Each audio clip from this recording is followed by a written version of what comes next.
All right, let's dive right in. Today we're talking about a whole new way of thinking, something called the core mindset. It's basically a framework designed for the world we live in now, a world just full of AI. This isn't just about keeping up, it's about really learning how to thrive. It's the big question that's kind of hanging in the air every time some new AI tool drops. As this technology gets smarter and smarter, you can't help but wonder, where do I fit into all of this? Is my creativity still going to matter? Is my unique spark at risk here? But what if we're asking the wrong question entirely? Let's just flip the script for a second. What if we stop looking at this as a competition that we have to win against the machine? What if instead we see it as a collaboration, something we can actually learn to master? Yeah, that simple shift in perspective brings us to a whole new kind of challenge. Because let's be real, the rules of the game have totally changed. When an AI can pull up any fact in a split second, just knowing stuff isn't the big advantage anymore. The new frontier? It's all about mental agility. So how do you train for that? Well, every great journey needs a guide, right? And for this one, our guide is this framework we call the core mindset. Think of it like a roadmap, one that's specifically designed to help us navigate and cultivate our creativity in this new AI-powered world. So let's break core down, because this is where the big, fuzzy idea of creativity becomes 4 concrete skills you can actually work on. C is for cognitive flexibility. That's your ability to jump between different perspectives. O is for originality, coming up with genuinely new ideas. R is for resonance, making sure those ideas actually land and mean something to other people.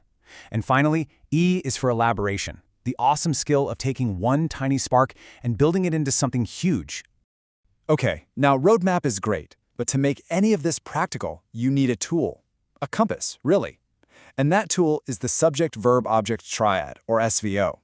It might sound a bit like grammar class, but trust me, it's our compass for this whole journey. It's the fundamental building block of clear thinking.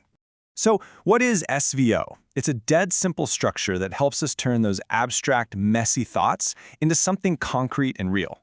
By zeroing in on one actor, the subject, doing one specific action, the verb, to one receiver, the object, it forces us to be incredibly clear. It's really the foundational unit of clear communication.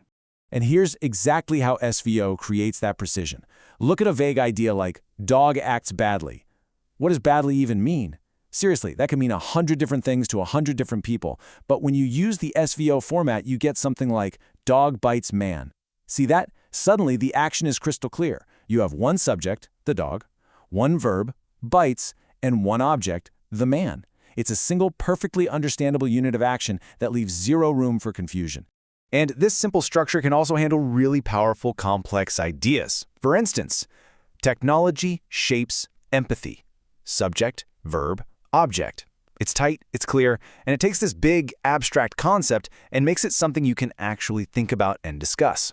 And this is how you train your core skills, finding that perfect, powerful verb. That builds your originality. Playing around with different subjects, that flexes your cognitive flexibility. And seeing which combinations really pack a punch, well, that's how you learn resonance. So we have our guide in the core mindset and our compass with SVO. Now it's time to head to the training ground, the place where all this theory gets put into actual practice. And that happens through a whole ecosystem of apps designed to sharpen these very skills. This is your path to getting really good at this. You start in the mental gym, just playing SVO games to build that core muscle memory. Then you've got a daily warm-up to keep your mind sharp. After that, a vocab builder actually uses new words as a launchpad for your core skills. And finally, it all comes together in story building, where you learn to turn those little SVO sparks into polished, compelling narratives. It's a really clear step-by-step journey. And what's really cool is that this path of growth isn't just for a certain age. For older learners, you've got programs like Nimble Minds with structured games and challenges. But for younger learners, there's Wake Up, which is all about playful, hands-on activities. They might look different on the surface, but they're built on the same principles, creating this seamless path for creative growth that can literally last your entire life. So after all the training and the practice, what do you get out of it? Well, you basically develop a new kind of superpower for this modern world. Because the ultimate point here isn't just to get better at a few creative tasks. It's to fundamentally shift your entire mindset. The real goal is to become a confident, human-centered collaborator, to be someone who knows exactly how to use technology, not to replace what you do, but to amplify your own unique human intelligence. It really boils down to this idea. You use these tools not just to get an answer, but to observe and refine your own thinking. It's about using AI almost like a mirror. It helps you become more aware of how you think so you can actively make that process better through this kind of disciplined, focused play. So with these tools and this new way of thinking, the journey is now yours for the taking. And the only question left? Well, it's the most exciting one of all. What are you going to create?